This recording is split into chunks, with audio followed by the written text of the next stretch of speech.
Yo, what is up, guys? It is coming back here again today with another video. Today, we're going to be taking a look at some of your hot takes about the NBA offseason. Right now, there's not a lot of NBA action going on outside of the Summer League, and it's kind of cooled off things with free agency. Now, there are a couple guys, for example, a Dennis Schroeder and a Lauri Markkanen, that haven't signed yet, so there still probably will be videos coming out later about free agency. I'm going to make a couple recaps of teams, specifically teams that won big or kind of lost in free agency. I want to make a video about the Bulls. I want to make one about the Lakers. I've already made one about the Heat. If you haven't seen that, go check that out. It was a few videos ago.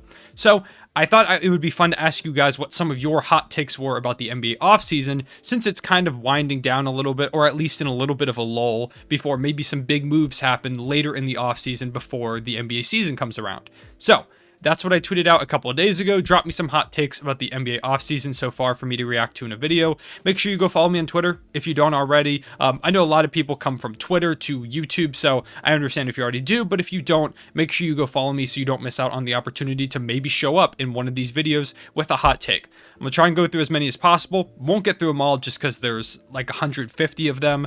So if I don't get to yours, I'm sorry. Make sure to comment again in case you end up in the video next time. Also, leave me a hot take below in the comment section. So, starting off, this one's a question. Are the 2022 Bulls going to have a similar season like the 2021 Hawks? I don't think they're that similar. The Hawks kind of just got role players, and their young guy, specifically Trae Young, made a big leap, and the role players just complemented him well. So I don't really think it's similar, but I do think they could have a big jump. I don't know if it's Eastern Conference Finals level jump, but I could see the Bulls having a big leap, yeah. The Blazers will lose in the first round again if Dame stays. I don't think that's too hot of a take, just because, like, the Blazers are good, but the problem is the West keeps getting better and the Blazers are very stagnant. This offseason, they've added Tony Snell, Cody Zeller, and Ben McLemore, and I think that's it. I think those are the only three guys that they added. And for a team that already lost in the first round to a super beat-up Nuggets team without Jamal Murray on the roster, without Will Barton playing, things don't look good for the Blazers. They've got to do more. And I see what you're saying, that there'll be a first-round exit. I think there is a chance they could make it to the second round, since teams like the Nuggets are beat up with Jamal Murray out for the whole season. Maybe Kawhi Leonard is out for the whole season. So I could see the Blazers maybe getting past one of those more injured teams. It's going to depend where they end up in the regular season. Kendrick Nunn and Ariza aren't good signings. I disagree. Sam Presti has been out-GM'd by every team.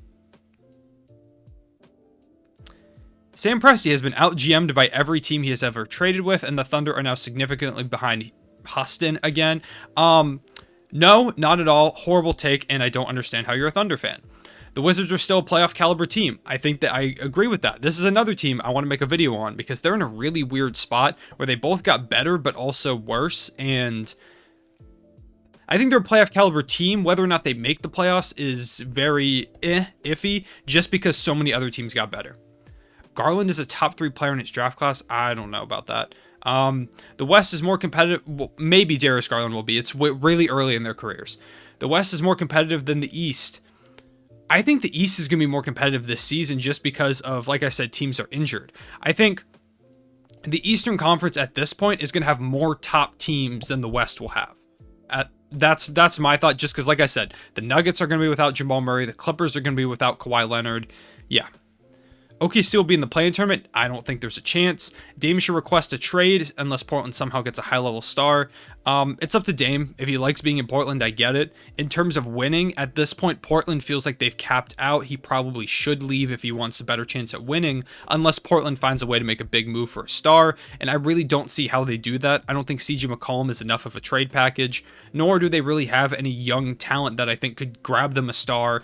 Like Shai Gilgeous-Alexander helped the Clippers alongside a million first-round picks land Paul George. They don't have a guy like that. They've got some fun young pieces, but nobody up to that level. Devontae Graham signing will turn out really well for the Pelicans. It could. Devontae Graham has had to initiate most of his own offense throughout the course of his Hornets career. Obviously, had some good guards next to him, but typically playing in those bench lineups, Devontae Graham, he kind of just forced stuff. If he can chill out, go with some better shot selection, more focus on like catch and shoot type things. I think Zion should handle the ball a lot this season. Same with Brandon Ingram. Devontae Graham, I think, should be more of an off-ball option. He is a solid playmaker, averaging around like 7 assists or so these past couple seasons, so he should definitely have the ball in his hands. But I think if he embraces a little bit more of an off-ball role, I think he could see that efficiency rise, which is the biggest concern for me. Sixers aren't as screwed as people think. I don't think the Sixers are screwed at all. The Rockets are in the best spot in a rebuilding phase with adding 4 rookies from the draft and a bona fide stud of Jalen Green. They're in a good spot. The Rockets are doing well. THT got massively overpaid. I think the reason they overpaid him is, like, for what he's done so far, yes. They're not paying him for what he's done so far, though. They're paying him for what he can do. And if he continues to develop like it seems like the Lakers think he might, that contract could be a steal down the line, especially for a team that has no other young talent. I get why they locked him up like that. The Bucks roster has improved this offseason. I agree. The Lakers are a super team. I don't know what super teams are at this point. Twitter has convinced me that I apparently don't know what a super team is. Maybe I'll make a video about that. The Lakers will have injury issues again. That's possible because they're older. Josh Giddey will have at least 5 triple-double games. I hope he does. The Bulls have a real shot at the finals. I like what the Bulls did, but I don't think so just because the East is stacked. I almost said Clippers. Sixers, Nets, Bucks, obviously up at the top. Then, like, the Bulls are a good team. Obviously, you have the Hawks. You have the, why am I forgetting about teams in the Eastern Conference? The East is good, is basically what I'm going for. Celtics. The Celtics are the team I wanted to mention. The East is really good. So, the Bulls are good too, but I think they're at least a couple, unless like Lonzo and Levine make big jumps, which I think is the key to this team making the finals with this core. If those young guys, including like a Patrick Williams, make a jump, then maybe in a couple years, but at this point, I don't think so. The Thunder have low-key handicapped 7 teams by holding their picks hostage. That's something people don't talk about. Steven, you know ball. You get it. The Blazers will be fine with the moves they've made. I don't know. Like, I get they have a new coach. I get it. But it really doesn't feel like this roster is talented enough to get past. Like, can you imagine this Blazers team beating that Lakers team? No, you can't. I can't imagine them beating a team like that. It just doesn't feel like they're an upper echelon team in the West.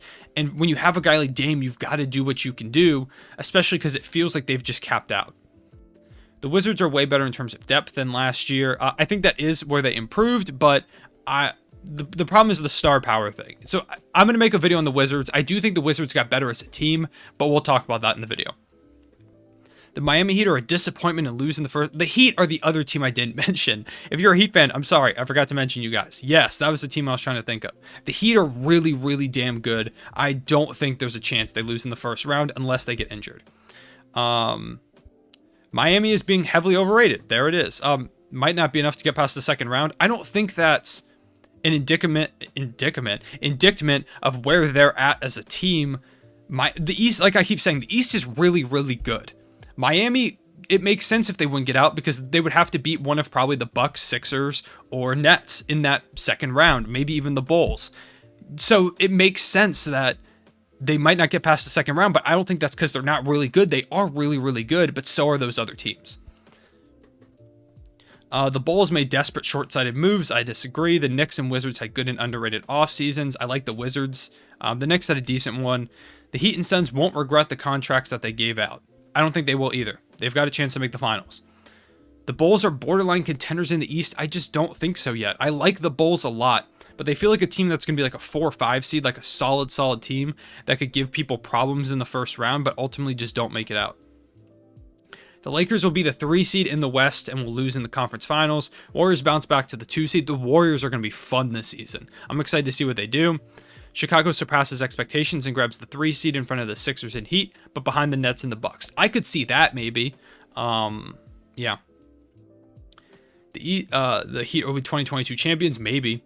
The East has set itself up to be a very intriguing season. I'll be rocking with the Nets and Cavs regardless, but it seems like everyone is making moves forward in the East. This is how I felt last year about the West. Last year's Western Conference team, outside of like the Thunder, it felt like every team was making strides to try and get better. Outside of like the Thunder and the Rockets, those were the only 2 teams that weren't trying to make the playoffs actively, it looked like. And the Rockets were trying to make the playoffs until they traded Harden. So I think every team in the East is trying to make steps forward. Pretty much every single team. There isn't any team I can think of where, like the Thunder, are just bottoming out. The Lakers' offseason was mediocre. I disagree. The Suns will be a top 3 team in the West next season, barring injury. They're very good. They could be. Russ will be a great fit in LA when you take in all the other moves. I agree. People are overreacting to the fact that they don't have spacing. They just added a bunch of solid shooters, and I really think Russ is adaptable. He doesn't need to be a great three-point shooter, but there's ways to space the floor without hitting threes. It's something that I've seen. I forget where the thread was. If I remember who said it, I would drop it for you guys. But someone had a really good thread about how Russ can still be good, how he was good in Houston comparatively to how he can be good in Los Angeles as more of a cutter, less as a shooter. Wizards improved a lot. Maybe. Simmons starts to shoot threes and hits an above 30% clip. That'd be kind of wild. Clippers aren't making the playoffs. Definitely a shot without Kawhi Leonard. No matter what the Lakers do, it doesn't matter if Anthony Davis isn't healthy. That's just true. They need AD. Aaron Wiggins will be unanimously selected as Rookie of the Year. Hell yeah. Pelicans are the biggest losers of free agency. Maybe. I think they made okay moves. I think it's just the fact that they lost out on guys that they wanted. Like, there was, like, obviously they wanted a Kyle Lowry or like a Chris Paul maybe. So I get that them being losers in that front, but I also feel like they made, like, Devontae Graham is solid. The Mavs, similar case, they brought in a decent piece in Reggie Bullock, who I think is going to help them out, but obviously they want like a DeRozan, a Lowry, or something like that. Trae Young will be an MVP candidate. I think that's possible. It just matters about the Hawks' regular season success. Devontae Graham is a panic move. I don't know if I'd say panic move. It definitely wasn't their first option, but they needed a point guard. They had to do something. Cavs can make the playoffs. I don't think so. There's way too many good teams in the Eastern Conference. Sixers should not be considered contenders or borderline contenders. I don't see why they wouldn't be. They should have won that series against the Hawks. They had some really bad, like a couple things break their way, and they're in the Eastern Conference Finals. They were the first seed for a reason, and I think they're just as good of a team, if not getting better, in terms of like Tyrese Maxey improving. Obviously losing George Hill, he wasn't a big piece of theirs anyways. And to be honest, I still think a Ben Simmons trade is coming at some point. So we got to wait to see what they look like, but I don't see any reason why they won't be like really good again. Let's see. The Lakers won free agency by far with the addition of Carmelo, Kendrick Nunn, Russell Westbrook, Malik Monk, Dwight. I think they had a really good free agency. I agree. The Nets will end up a bottom 4 playoff seed. If there's injuries, yeah. Hornets will compete for the 8th seed or more in the East.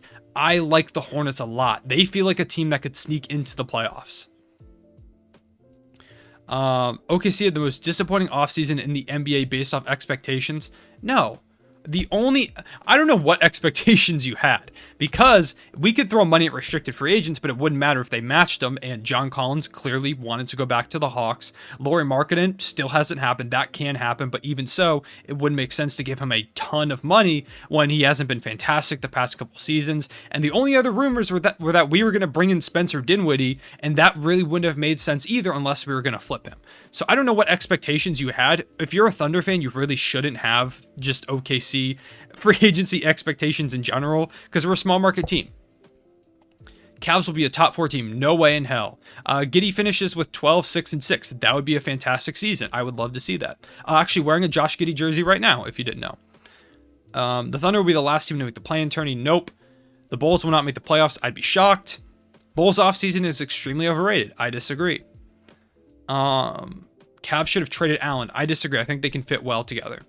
Celtics are missing the playoffs, not with Jason Tatum. The Warriors are back in contention. This is going to be interesting. It depends how Klay looks. If Klay looks like the Klay of old next to Steph, there is a possibility. If he doesn't, we'll see. Celtics offseason is being slept on. They'll be sneaky good. If they pick up Schroeder, I like them a lot. Gary Trent Jr. wins most improved. That's a possibility. I'm a huge Gary Trent Jr. fan, and we'll do a couple more. Let's see. East is better than the West. This is something we've been talking about. Scotty Barnes will be a top 2 player from this draft class. He has a lot. Scotty Barnes looked phenomenal in his first summer league game, and I like a lot what he brings to the table. I think they do need to clear up that roster a bit. I think Siakam is going to be gone before the season, just because it feels like I want Barnes to get those opportunities, and unless you play like Van Vliet at the 1, OG at the 2, and Barnes at the 3 with Siakam at the 4, unless you move Siakam to a small ball 5, which I don't think is a terrible idea, then it's going to be tough for Scotty Barnes to get the reps I think he deserves. Yeah, we'll find a couple more. Justice Winslow was underrated. I miss the Justice Winslow era. I hope he gets healthy. And finally, we'll go with I want the podcast back soon. The podcast is coming back. If you didn't know, I have a podcast with my brother at Ninja Bands on Twitter. Go follow him. He's a Sixers fan. If you're a Sixers fan, you have to follow him.